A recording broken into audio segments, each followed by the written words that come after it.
नमस्कार मित्रांनो, आपल्या हिंदू धर्मात अनेक विविध सण उत्सव साजरे केले जातात. तसेच आपल्या हिंदू धर्मात गीतेलाही तसेच महत्त्व आहे. म्हणून आजचा व्हिडिओ भगवद्गीतेविषयी पाहू. श्रीमद भगवद्गीता. महाभारतातल्या महायुद्धाच्या वेळी भगवान श्रीकृष्णांनी गीता अर्जुनास मार्गदर्शन स्वरूपात सांगितली, असे महाभारताच्या कथेत म्हटले आहे. हिंदू धर्माच्या मते भगवान श्रीकृष्ण हे भगवान विष्णूंचे स्वरूप मानले जातात. हा ग्रंथ मानवाला परमोच्च ज्ञान देतो आणि जीवन कसे जगावे यांचे मार्गदर्शन देखील करतो, असे मानले जाते. जीवनात प्रत्येकालाच काही ना काही अडचणी, दुःख हे असतेच, परंतु त्यातून काहीतरी मार्ग काढावाच लागतो. अशात आपल्याला धार्मिक ज्ञान असणे आवश्यक आहे. भगवद्गीता हा प्राचीन भारतीय तत्त्वज्ञानविषयक ग्रंथ आहे. वेदांच्या अखेरच्या रचनेतील एक ग्रंथ गीतोपनिषद म्हणून प्रसिद्ध आहे. त्यात भगवान श्रीकृष्णांनी अर्जुनाला जीवनाबद्दल केलेला उपदेश आहे.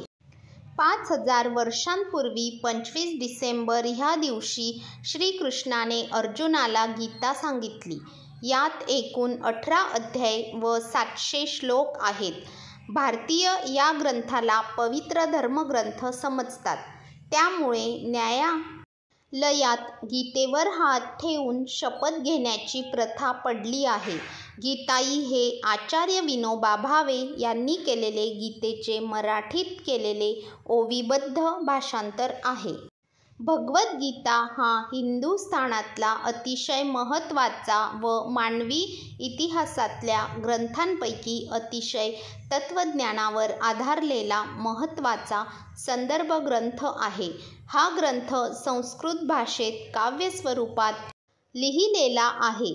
महाभारत या महाकाव्याचा एक भाग असलेला हा ग्रंथ 18 अध्यायांचा आहे. महाभारतातल्या महायुद्धाच्या वेळेस भगवान श्रीकृष्णांनी गीता अर्जुनास मार्गदर्शन स्वरूपात सांगितली, असे महाभारताच्या कथेत म्हटले आहे. हिंदू धर्माच्या मते भगवान श्रीकृष्ण हे भगवान विष्णूंचे स्वरूप मानले जातात. हा ग्रंथ मानवाला परमोच्च ज्ञान देतो आणि जीवन कसे जगावे यांचे मार्गदर्शन करतो, असे मानले जाते. जनसामान्यांमध्ये भगवद्गीता गीता या नावाने ओळखली जाते. कुरुक्षेत्रावर रणांगणामध्ये युद्धाच्या सुरुवातीला सांगितली गेलेली गीता हा श्रीकृष्ण आणि अर्जुन यांच्यातला संवाद असून त्यामध्ये श्रीकृष्णाने अर्जुनाच्या शंकांचे निरसन केले आहे. विविध उदाहरणे आणि उपमांचा आधार घेत श्रीकृष्णाने अर्जुनाला योग आणि वेदांत याबद्दल मार्गदर्शन केले आहे. यामुळे हिंदू धर्मातील एक अत्यंत महत्त्वाचा मार्गदर्शकपर ग्रंथ आणि मानवी जीवनाचे तत्त्वज्ञान सुखकर करण्याकरिता उपयुक्त ठरेल असा संदर्भ ग्रंथ असे गीतेचे स्वरूप आहे. जगातील विविध देशांतले व विविध धर्मातले असंख्य तत्त्ववेत्ते, शास्त्रज्ञ आणि विचारवंत यांनी या ग्रंथांबद्दल कायमच गौरवोद्गार काढले आहेत आणि मानवी जीवनाच्या अथांग सागरामध्ये गीतेला दीपस्तंभाचे स्थान दिले आहे. भगवद्गीतेत असे सांगितले गेले आहे की गीता सांगत असताना भगवान श्रीकृष्णाने अर्जुनाला स्वतःचे विश्वरूप दर्शन दाखविले आणि त्याला तो देव असल्याचे पटवले. श्रीकृष्णाने असे विश्वरूप दर्शन बालपणी यशोदा मातेला आणि वृद्धापकाळी उत्तंक ऋषीलाही दाखविले आहे. भारतीय संस्कृतीमध्ये गीतेचे स्थान इतके महत्त्वाचे आहे की गीतेला योगोपनिषद किंवा गीतोपनिषद ही म्हटले जाते आणि तिला उपनिषदांचा दर्जा दिला जातो. गीता उपदेशपर असल्याने आणि ती उपनिषदांचा अर्थ सांगत असल्याने तिला उपनिषदांचे उपनिषद असेही म्हटले जाते. गीतेतील ज्ञानामुळे माणसाला अत्युच्च समाधान आणि आनंद मिळतो व त्याचप्रमाणे मोक्षाचा मार्ग सापडण्यास मदत होते. म्हणून गीतेला मोक्षशास्त्र असे म्हटले गेले आहे. इस्कॉन संघटना भगवद्गीता व सर्व लोकांना पोहोचवण्यासाठी प्रयत्न करत आहे. आता पाहूयात वेगवेगळे धर्म, त्यानुसार त्यांचे पवित्र ग्रंथ. बायबल हा ख्रिश्चनांचा धर्मग्रंथ आहे. त्रिपिटक हा बौद्धांचा धर्मग्रंथ आहे. कुराण हा मुस्लिमांचा धर्मग्रंथ आहे. भगवद्गीता हा हिंदूंचे धर्मग्रंथ आहे.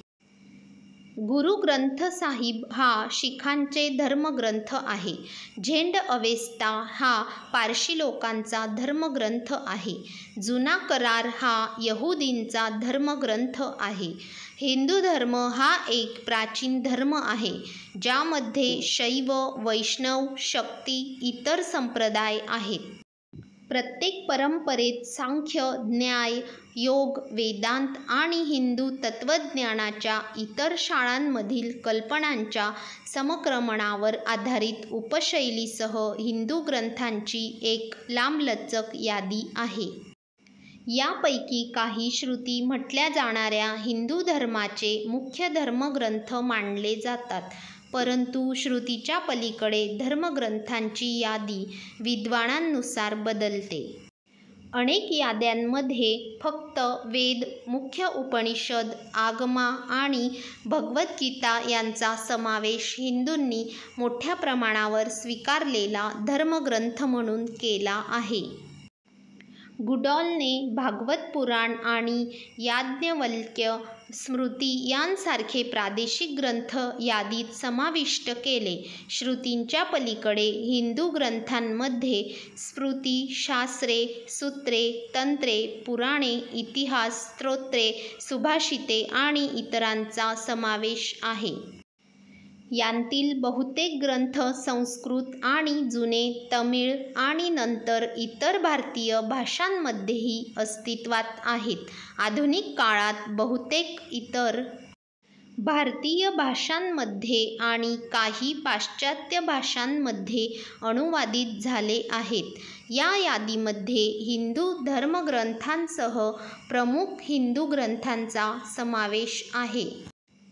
तर मग मित्रांनो, हा व्हिडिओ होता भगवद्गीतेविषयी. कसा वाटला ते कमेंट करून सांगा आणि नवीन असाल तर आपल्या चॅनलला सबस्क्राईब करा. तसेच पुढील व्हिडिओ बघण्यासाठी बेल आयकॉनला क्लिक करा.